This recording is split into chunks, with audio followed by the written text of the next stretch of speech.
सब कुछ जानता है।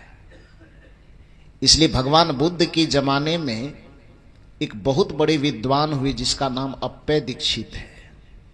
परम पूज्य गुरुदेव जी बराबर इस मंत्र को लोगों के बीच में दोहराते थे। शायद उनके मुख से आप भी सुने होंगे कि नीतिज्ञा नियतिज्ञा वेदज्ञा अपि भवन्ति शास्त्रज्ञा ब्रह्मज्ञा अपि लभ्याच स्वज्ञान ज्ञानिनो विरलाः।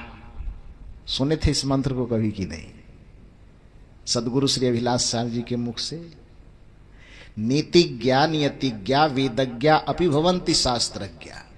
नीति को जानने वाले, नियति को जानने वाले, वेद और शास्त्रों को जानने वाले, दुनिया के नाना ग्रंथों और पंथों को जानने वाले लोगों की कमी संसार में नहीं है। कमी किसकी है? स्वज्ञान ज्ञानिनो विरला। अपने ज्ञान और अज्ञान को समझ करके ज्ञान का परित्याग करने, अज्ञान का परित्याग करने वाला और ज्ञान को समझ करके उस ज्ञान स्वरूप चैतन्य आत्मा में स्थिर होने वाला बिरला कोई है। कोई कोई होता है। इस बात को कबीर साहब की भाषा में कहें तो भाई रे बहुत बहुत क्या कहिए, कोई बिरले दोस्त हमारे। साहब से किसी ने प्रश्न किया कि इतना आपके नाम का चर्चा चलता है, इतना कथा प्रवचन चलता है, आपके भक्तों की संख्या ज्यादा दिखती क्यों नहीं है? तो कबीर साहब ने कहा भाई रे बहुत बहुत क्या कहिए, बहुत बहुत क्या कह रहे, कोई बिरले दोस्त हमारे, हमारा साथी, हमारा मित्र, हमारे विचारों का अनुगामी बहुत नहीं मिलेगा, कोई बिरला मिलेगा। क्योंकि आत्मज्ञान की संपदा को खरीदने की शक्ति और सामर्थ्य सबके पास नहीं होता है। भीड़ से किसी चीज की सच्चाई और अच्छाई का मूल्यांकन नहीं कर सकते आप। यहां पर बहुत सारे लोग बैठे होंगे जो बिजनेस व्यापार से नाता रखे होंगे। तो एक कल्पना कीजिए कि यहां एक हाट लगी हुई है, उस हाट में बहुत सारी दुकान है। एक जगह ऐसा दुकान है जहां पर सोने चांदी हीरे जवाहरात बेचे जा रहे हो। एक जगह ऐसा दुकान है जहां पर बैगन टमाटर धनिया मिर्ची मसाला बेचा जा रहा है। आप बताइए कि दोनों दुकान में से भीड़ किस पर ज्यादा होगी? पूछ रहा हूं आप लोगों से। आए? इधर वाले नहीं खरीदते कभी? क्या बाजार नहीं गए कभी? दोनों दुकान में से भीड़ किस पे रहेगी? वो आप लोग जाइए तो सोना चांदी वाले पे ही ज्यादा जाइएगा।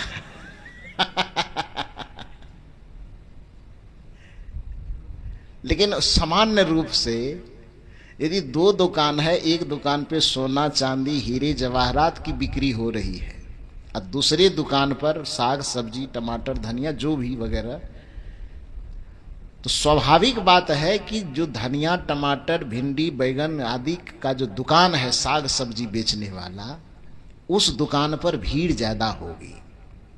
और हीरे सोने चांदी जवाहरात जहां बेचे जाएंगे उस पर भीड़ कम होगी। तो हीरे जवाहरात वाले दुकान पर भीड़ कम है और साग धनिया वाले दुकान पर भीड़ ज्यादा है। तो इससे क्या अर्थ निकाला जाए? हीरा की कीमत कम है? हीरे की कीमत कम होने के वजह से, हीरे का महत्व कम होने के वजह से वहां भीड़ कम है, ऐसी बात नहीं है। बल्कि हीरे सोने चांदी जवाहरात की कीमत इतनी है कि उसको खरीदने की क्षमता सबके पास नहीं है, इसीलिए वो हीरे सोने चांदी के दुकान की भीड़ कम होती है। शायद आप ज्ञान के जिस विचारधारा में आप लोगों की लंबी लंबी कतार देखते हैं, जहां पर भरम पाखंड अंधविश्वास आडंबर की बात होती है, वहां पर लोगों की लंबी लंबी कतार दिखाई देती है, तो आम जनमानस को लगता है कि यही कुछ असली चीज होगा। कबीर साहब की बात सुनना कोई चाहता नहीं, सत्संग की बात कोई सुनना चाहता नहीं, तो लोगों को लगता है कि शायद यहां कुछ सस्ता वाला चीज मिलता हो, सामान्य सी बातें की जाती हो, इसलिए लोगों का रुझान इसके तरफ में नहीं। ये नकारात्मक सोचना है। थोड़ा सा इसको पलट करके सोचिए, सकारात्मक सोच बना करके सोचिए, तो बात यह है कि सदगुरु कबीर साहब का ज्ञान, भगवान बुद्ध का ज्ञान, भगवान महावीर का ज्ञान, आध्यात्मिक चेतना से संपन्न जितने भी विज्ञ महापुरुष हुए, प्रज्ञावान महापुरुष हुए, उसके ज्ञान के सामने में श्रोताओं की संख्या, सुनने समझने वाले और उसका अनुकरण करने वालों की संख्या इसलिए कम दिखाई देती है कि इस आत्मज्ञान को पचाने की क्षमता सबके पास नहीं होती है। जिसका पुण्य कमजोर होता है, जिसका संस्कार कमजोर होता है, वह कबीर जैसे महापुरुष के ज्ञान को पचा नहीं सकता है। इसलिए उनके सामने में बैठने में भी उसको झिझक होती है। इसलिए कबीर साहब से पूछा किसी ने कि आप इतनी अच्छी अच्छी बातें कहते हैं, इतनी साफ सुथरी बात कहते हैं, फिर भी आपके पीछे लोगों की जमात क्यों नहीं चल रही? साहब ने कहा, भाई रे बहुत बहुत क्या कहिए, कोई बिरले दोस्त हमारे। ये समस्या केवल कबीर साहब की हो ऐसी बात नहीं है। श्री कृष्ण से भी अर्जुन ने प्रश्न किया था कि गीता जैसा अमृत ज्ञान आप मुझे पिला रहे हैं, पूरी दुनिया आपको परमात्मा का अवतार, उसमें भी 16 कला से पूर्ण अवतार मानते हैं, तो आप सबको पकड़ पकड़ के ये अमृत पिला क्यों नहीं देते? और महाभारत कुरुक्षेत्र के मैदान में भी सुनाए तो केवल हमको सुनाए, बाकी लोगों को तो आपने साइलेंट मोड में डाल दिया।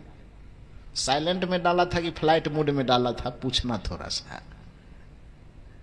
तो जैसे भी डाला हो, लेकिन आपने केवल मुझे गीता सुनाया, सबको सुना देते, पूरी दुनिया को आप अमृत बांट देते।